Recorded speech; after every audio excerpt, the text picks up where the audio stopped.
friends and welcome to my channel. Today we are going to talk about phrases and idioms.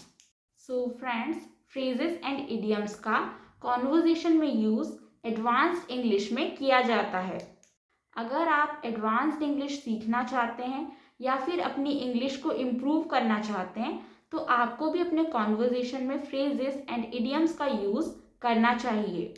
इससे क्या होता है ना, एक बेसिक सा सेंटेंस थोड़ा सा एडवांस्ड साउंड करने लग जाता है. फ्रेजेस एंड इडियम्स को हिंदी में मुहावरे कह सकते हैं.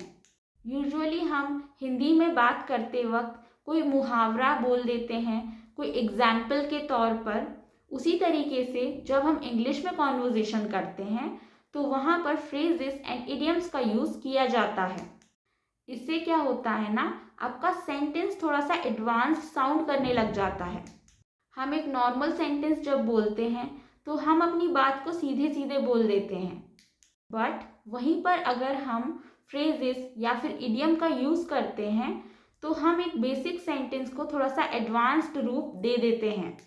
That's why I have told you in my previous videos that अगर आप अपनी इंग्लिश को इम्प्रूव करना चाहते हैं तो फिर आपको फ्रेजेस एंड इडियम्स सीखना चाहिए.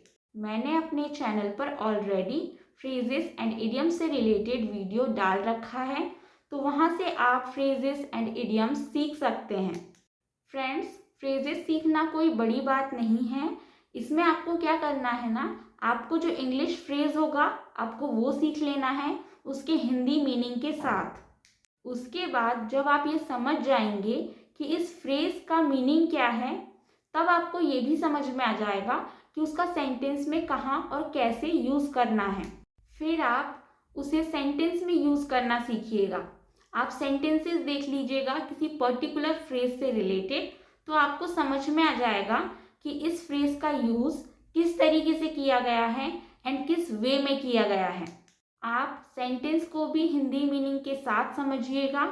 जब आप किसी एक फ्रेज को किसी एक पर्टिकुलर सेंटेंस में यूज़ कैसे करना है ये समझ जाएंगे, तब आप ऑटोमेटिकली उस पर्टिकुलर फ्रेज को डिफरेंट सेंटेंसेस में एंड डिफरेंट सिचुएशंस के लिए यूज़ करना सीख जाएंगे. आप स्टार्ट छोटे छोटे फ्रेजेस से कर सकते हैं. सबसे पहले आप स्मॉल डेली यूज फ्रेजेस सीख लीजिएगा. जब आप स्मॉल फ्रेजेस सीख लेंगे उसके बाद आप जो थोड़े से बड़े फ्रेजेस होते हैं ना उसे सीखिएगा. आप चाहें तो डेली के 2-3 फ्रेजेस या फिर 5 फ्रेजेस सीख सकते हैं.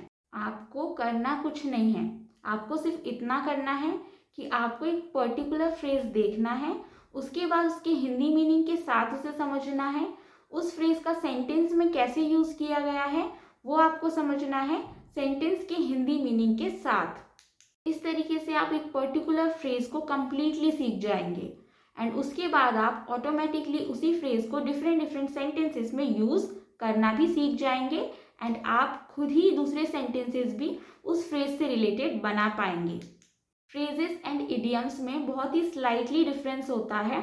ये भी मैंने अपने चैनल पर ऑलरेडी बताया हुआ है, तो आप प्लीज़ जा करके उसे भी एक बार देख लीजिएगा. तो इसी तरीके से आपको इडियम्स भी सीख लेने हैं.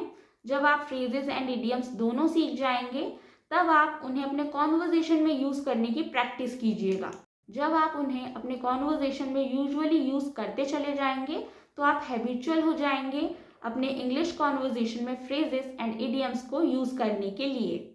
एंड इस तरीके से आप बेसिक इंग्लिश से एडवांस्ड इंग्लिश ऑटोमेटिकली बोलने लग जाएंगे. So friends, that's it for today's video. So if you all found this video useful, please don't forget to like, share and subscribe to my channel. And thank you so much for watching the video.